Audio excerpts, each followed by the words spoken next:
발제하시면서 현안 토의를 하겠습니다. 기재부부터 민생경제회복 및 안정 방안에 대해서 발제해 주시기 바랍니다. 예, 기재부 장관입니다. 추석을 계기로 민생 안정을 위한 정책을 통해서 민생 활력 제고에 총력을 다 기울이겠다는 말씀을 드리겠습니다. 최근 민생 여건은 저희 새 정부 출범 이후에 7월달 소매 판매가 2년 5개월 만에 최대폭으로 증가하고 있고 8월달 소비 심리도 7년 7개월 만에 111.4로서 이게 100이 넘으면은 아주 좋은 겁니다. 최고치를 하는 등 내수 부진이 반전되고 있는 상황입니다. 이러한 내수 반전이 국민들께서 더 체감하시고 피부로 느낄 수 있는 민생 회복으로 이어질 수 있도록 하반기에 모든 정책적인 노력을 강화하겠다는 말씀을 드리겠습니다. 다만 좀 전에 대통령께서 말씀하신 것처럼 전반적인 소비자 물가는 2% 내외로 관리되고 있습니다만 특히 농축수산물, 가공식품, 외식 같은 경우는 사실 높은 게 사실입니다. 그래서 저희들은 이 세 가지 분야에 정책적인 노력을 집중해서 물가를 안정시키겠다는 말씀을 드리겠습니다. 소비도 전반적으로는 확산되고 있습니다만 지방까지 소비 개선세가 확산되는 데 애로가 있어서 특별히 이제 지역으로까지 확산되는 데 중점을 둘 계획입니다. 앞으로 대응 방향에 있어서는 추석 계기로 인해서 첫 번째는 성수품 물가 안정에 총력을 기울이도록 하겠습니다. 그리고 두 번째는 민생 부담 경감, 그리고 세 번째는 지방 중심 내수 활성화에 중점을 두고 정책을 추진하도록 하겠습니다. 추석 대비 성수품 물가 안정 대책입니다. 공급을 확대하겠습니다. 21대 성수품에 대해서는 역대 최대인 17만 2천 톤을 공급하도록 하겠습니다. 배추, 무, 소, 돼지, 고등어 등 21개 품목이 되겠습니다. 그리고 할인 지원도 확대하겠습니다. 정부가 할인 지원을 재정에서 지원해서 전통시장에서 성수품을 매입하는 경우 최대 50% 할인까지 될 수 있도록 지원하겠습니다. 그리고 추석에는 성수품 선물 세트를 많이 구입하십니다. 그래서 이 부분도 최대 50%까지 할인되도록 정책적인 재정 지원을 하도록 하겠습니다. 그리고 21개 업종 품목에 대해서 할당 세율이 적용되고 있습니다. 대부분 0입니다. 기본 세율이보다는 낮은 0으로 되고 있는데 이번에 6개 품목을 더 추가했습니다. 그래서 감자, 냉동 과실 등 식품의 원료가 되는 6종을 더 추가해서 성수품 물가 안정을 하도록 하겠습니다. 성수품 가격 수급 동향에 대해서는 관계부 합동으로 또 점검도 해서 바가지 요금이라든지 유통 과정의 불합리한 점 또 불공정 행위가 엄단되도록 관리할 계획입니다. 곧이어서 농림부 장관님께서 발표하겠습니다만 유통구조 효율화를 통해서 구조적인 물가 안정도 노력하겠습니다. 이쪽입니다. 두 번째는 민생 부담 경감을 추진할 계획입니다. 특히 어려움을 겪고 계시는 소상공인 중소기업에 대해서는 명절 시기를 맞아서 역대 최대로 43조 2천억 원의 자금을 풀도록 하겠습니다. 그리고 서민금융에 대해서도 1,000억 원 이상을 추가로 공급하도록 하겠습니다. 잠깐만요. 네. 이 서민금융 1,145억 원. 네. 요거는 명절 자금하고는 달리 서민들에게 네네. 금융기회를 주는 거잖아요. 네, 대통령. 이거 이자가 훨씬 더 비싸죠. 이자를 낮게 하려고 합니다. 지금 명절 자금 같으면 거의 1%대, 1.5%. 햇살론 뉴스 이런 건 아닐 건데. 예, 그거는 아닙니다. 물량을 공급을 확대해 주는 겁니다. 이게 역대 최대 43조 2천억 원. 이거는 네. 아마 이자율을 좀 낮게 네네. 통상적인 금융이 하나 될 텐데 서민금융이라고 하는 거. 네. 이거 1,145억 원은 뭐 예를 들면 햇살론 뉴스 뭐 예방대출 200억 이게 보증부 대출 이게 있는데 네. 이게 이자가 엄청 비싸지 않아요? 지금 대통령 제가 그 이자는 아마 이자는 기존에 있는 이자를 낮춰주는 건 금융위원회 주는 건데 예, 말씀하셨던 금리가 15.5%로 운영을 하고 있습니다. 그러죠. 다만 대통령님 햇살로 뉴스 청년한테 가는 거는 저희가 4%로 운영하고 있습니다. 저건 4%고 불법 사금융 예방 대출 200억 원은 대충 이자율이 얼마? 15.9%입니다. 뭐 15.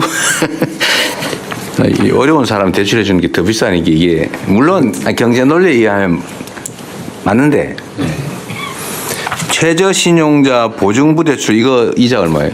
15.9%입니다. 그래서 이거는 너무 잔인하지 않아요? 예, 금리는 7, 8%인데요. 보정료를 이제 7, 8%를 받아가 하는데 이 대손율이 한 20%, 30% 되기 때문에 부득이한데 저희가 그런 지적을 계속 받았기 때문에 금리를 좀 낮출 수 있는 그런 노력을. 아니, 그러니까 이거를 약간 옆으로 새는 것 같긴 한데 금융이라고 하는 게 기본적으로 이제 고신용자는 저 이자로 고액을 장기로 빌려주잖아요. 그리고 저신용자는 고리로 소액을 단기로 빌려주잖아요. 고금리. 죽을 지경이죠 이게. 예. 가장 잔인한 영역이 금융 영역 같긴 한데 뭐 자본주의의 핵심 중에 핵심이니까 그럴 수 있긴 하지만 이걸 어떻게 서민금융이라고 이름을 붙이냐. 제 입장은 이해는 해요. 예를 들어 정부의 기본 정책이 그러니까.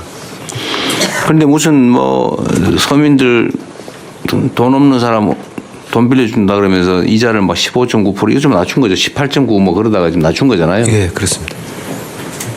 경제 성장률 2%도 안 되는 1%대 시대에 성장률의 10배가 넘는 이자 15% 넘게 주고 이 서민들이 살 수 있어요. 예, 부담이 큰 것으로 생각됩니다.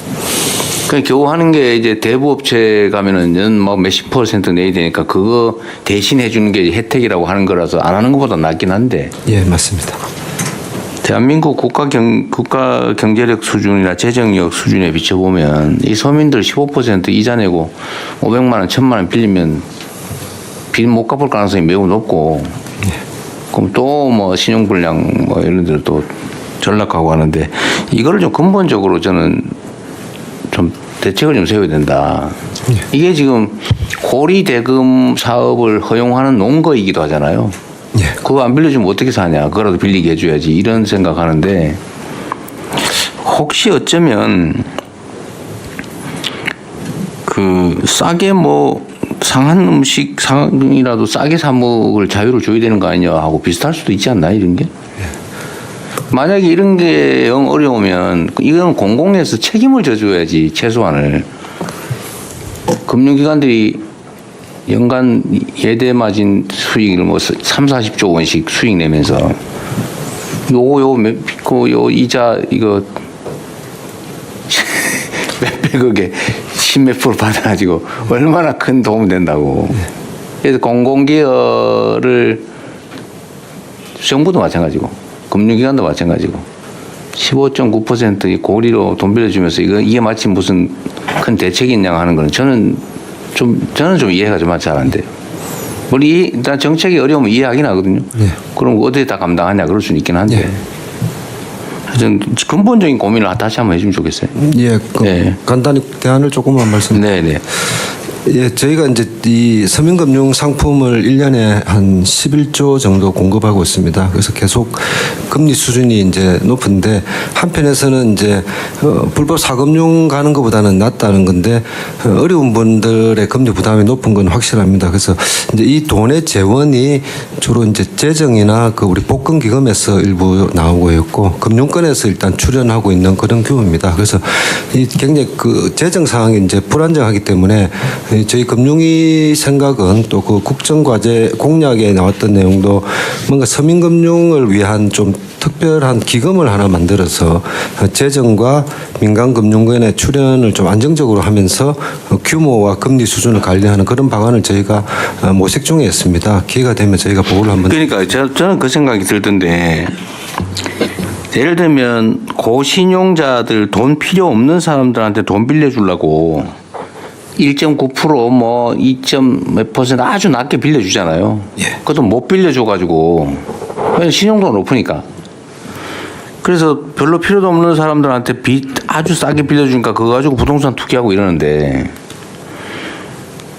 우리가 하나의 공동체 구성원들이잖아요. 잘 사는 사람은 다 잘 살고 잘 대접받고 못 사는 사람은 네가 능력 없으니까 그 어쩔 수 없다 운명이다. 넌 이자 더 많이 내라 이럴 게 아니고 네. 최소한 일부나마 그 공동의 부담을 할 수는 있잖아요. 예를 들면 초우대 고객한테 정말 초저금리로 돈을 많이 빌려주는 데다가 한 0.1% 정도만이라도 부담을 조금 더 시킨 다음에 왜냐하면 그건 비용이니까요. 그 중에 그런 것들 중에 일부를 가지고 예를 들면 이런 금융기관에 접근하기 어려운 사람들에 대한 이자 정말 뭐 500만 원 빌려야 되는 이런 사람들한테 15.9%가 아니라 좀 싸게 빌려주고 그러면 안 됩니까? 그게 자본주의 시장 경제 원리에 어긋나는 건가요? 제가 하는 말이? 예, 잘 몰라서 그럽니다. 사회 공동체의 어떤 그 원활한 작동 이런 측면에서는 저희 상생금융이라는 이름으로 한번 추진해 볼 텐데 기본적인 방식은 그 개별 거기보다는 금융회사의 이익이 좀 많고 있으니까 그 부분의 일정 부분을 저희가 출연료로 일단 좀 출연을 시키면 사실상 그 출연료가 그 저리로 대출 받는 사람들한테 부담을 주니까 그 출연료를 해서 저는 공동기금을 마련하면 되지 않을까 그렇게 생각합니다. 그러니까 이게 이제 또 그러면 금융기관의 수익을 왜 다른 서민들 금융에 써야 되냐라는 반론이 있을 수 있지만 또 한편으로 보면 금융 시스템이라고 하는 게 무슨 개인 기업이 기술 개발하고 시장 개척해가지고 경영 혁신해가지고 돈 버는 게 아니고 그냥 대한민국이라고 하는 거대 공동체의 화폐 발행 권한을 활용해서 돈벌이를 하는 거잖아요. 예. 근데 그거를 은행이 하고 있으니까 은행이 100% 독점해가지고 은행의 주인이 다 나눠 가져야 된다라고 하는 게 저는 도구마라고 생각해요. 예. 그건 금융이기 때문에. 예. 그래서 좀 생각을 좀 예. 더 근본적으로 좀 해봤으면 좋겠다. 이거 제가 오늘 이 얘기한 것 때문에 또 뭐 갑론을박하고 사회주의자 얘기할지는 모르겠는데 저는 금융은 좀 색다르다고 생각해요. 예. 금융은 제조나 이런 게 아니기 때문에 국가 시스템을 활용해서 영업하는 거잖아요. 예, 금융이 사회적 시스템인 측면이 분명히 있으니까 네. 그런 부분을 좀 감안을 하도록 그렇게. 네, 근데 고민을 좀 해주십시오. 저는 이거 볼 때마다 좀 왜 이래야 되나라는 생각이 좀 들긴 합니다. 네, 옆으로 약간 세서 미안합니다. 예, 두 번째는 이제 설성수